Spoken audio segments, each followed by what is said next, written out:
My dreams are nightmares. How can I sleep? You got the gun against me. What's going on, everybody? King of Dragons 5000 here, coming at you with another figure review. Today we'll be having a look at the Mattel WWE Elite Collection Series 75, Jeff Hardy. And so here we have the Elite 75 Jeff Hardy posed and out of the packaging. Before we take a look at the figure, let's actually take a look at what he comes with. Jeff Hardy comes with 2 pairs of hands. We do get a pair of fists. We get a pair of Hardy pose hands. We also do get the Jeff Hardy entrance shirt. And we also get his entrance towel, which does peg onto the back of his pants really nicely.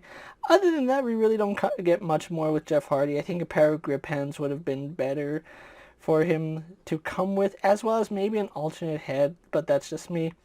So with that out of the way, guys, let's actually take a closer look at Jeff Hardy.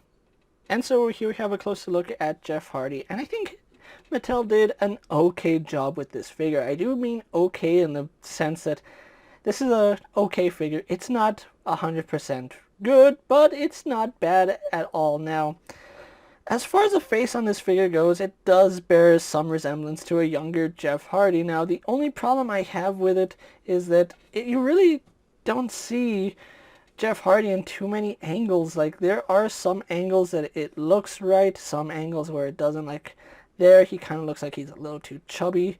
Right there, it obviously looks like he's chubby.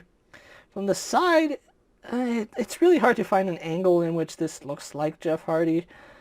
But I also feel like they did a really bad job with the face paint. And the reason for that is they played it on the safe side, just putting it on Jeff's forehead. In 2002-2003, when Jeff Hardy did the paint all over his head, it did come below the eyes, and his eyes were normally had like a blue or black wash to them. And this figure lacks that. Although it is a really nice attempt, I also feel like the beard is a little bit wrong. You can see they did sculpt the beard, and there is a little bit of 5 o'clock shadow in there, but it's not enough.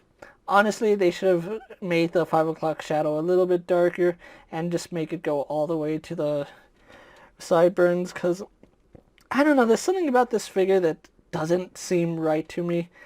I think the hair is a really good choice, but I think more colors would have been better if they had like streaks of blue in it, because that's pretty much how he did it in 2002, 2003. I do like the hairband, or headband, whatever you want to call it.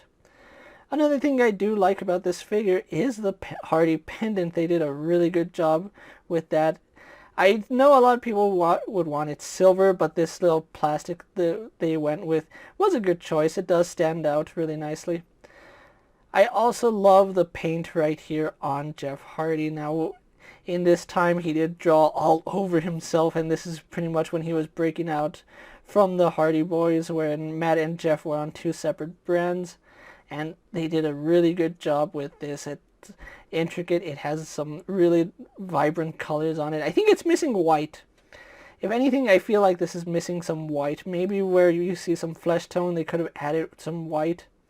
But I love the blues, I love the blacks. It looks really, really nice on this side, going all the way down to the hand.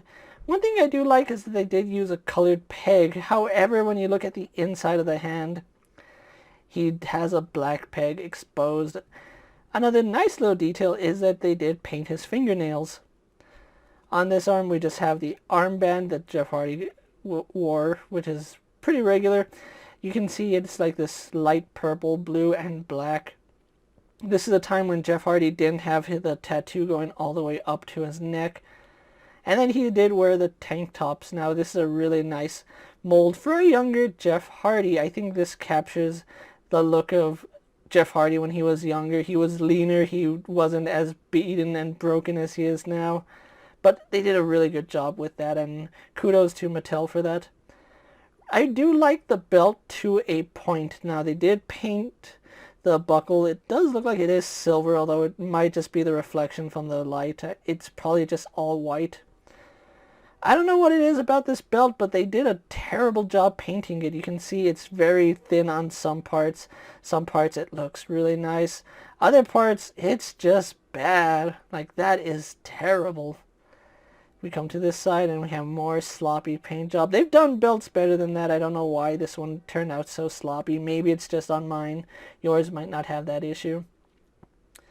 But they did use the Hardy legs for Jeff Hardy because this is pretty much what he wears and what he has always worn. There have been a couple of instances when he has changed attires just slightly, but for the most part we do have the Hardy pants with the pocket right here going all the way down to his traditional Hardy kick pads. So overall, this is a really nice representation of Jeff Hardy. I just feel like they could have done a little more work on the face, maybe paint it up a little bit more just to bring out more of that Jeff Hardiness to it, I guess. Because, like I said, it is a good figure, but that face is something wrong with it. I can't quite put my finger on it. So with that out of the way, guys, let's actually get them compared to other figures you may have in your collection. Here we do have the Elite 75 Jeff Hardy posed next to an Ultimate Editions Brock Lesnar and a basic Jeff Hardy. And finally, here we have the Elite 75 Jeff Hardy posed next to the Elite 71 Jeff Hardy. So with the comparisons out of the way, let's actually move on to his articulation. Jeff Hardy does have a ball joint in the head. He can look up to about that far.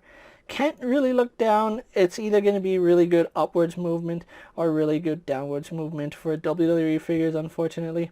We do get some slight head tilt, which does work, and I guess from that angle it kind of looks like Jeff Hardy. I don't know, I'm still on the likeness that it could have been better. We do have a swivel at the neck. Ball joint in the shoulder goes up, goes all the way around, no problem. We do have a bicep swivel. We have a single bend at the elbow, swivel and hinge at the wrist. No issues there. We do have a hinge in the abs, which goes back about that far. Goes forward to about there. We do have a waist swivel. Legs do kick forward to about 90 degrees. Go back, go out to about 45 degrees. They do swivel at the thigh. Double bend at the knee, going up pretty high. Really good range on those knees. He does have a ball joint here at the ankle. It does go back to the side, to the other side. Goes forward slightly just because of the sculpt work there, so we don't get too much movement. And then despite it being on a ball joint, we also do have a rocker ankle. So overall, pretty good articulation here on Jeff Hardy. So what we're going to do now is take a little break, get him posed for my final thoughts, and then we'll wrap up this review.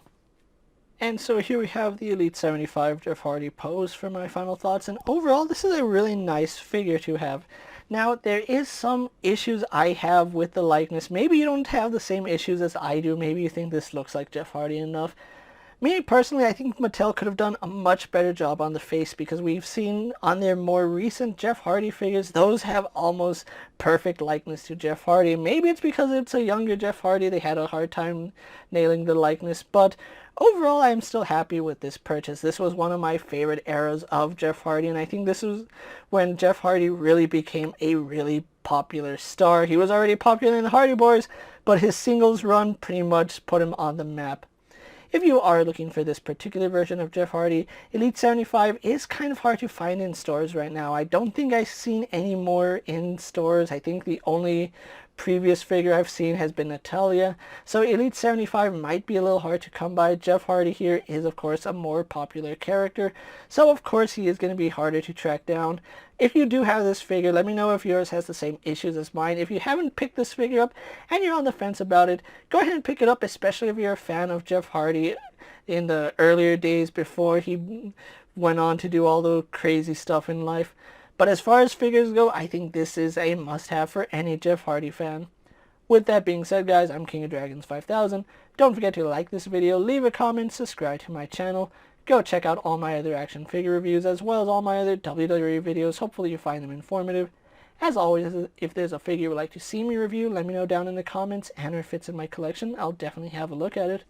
While you're at it, don't forget to check out my Instagram account for new and exciting action figure photos, and as always, ring that bell to be notified every time I upload a video. Until next time, guys, I'll see you later. Take care, everyone.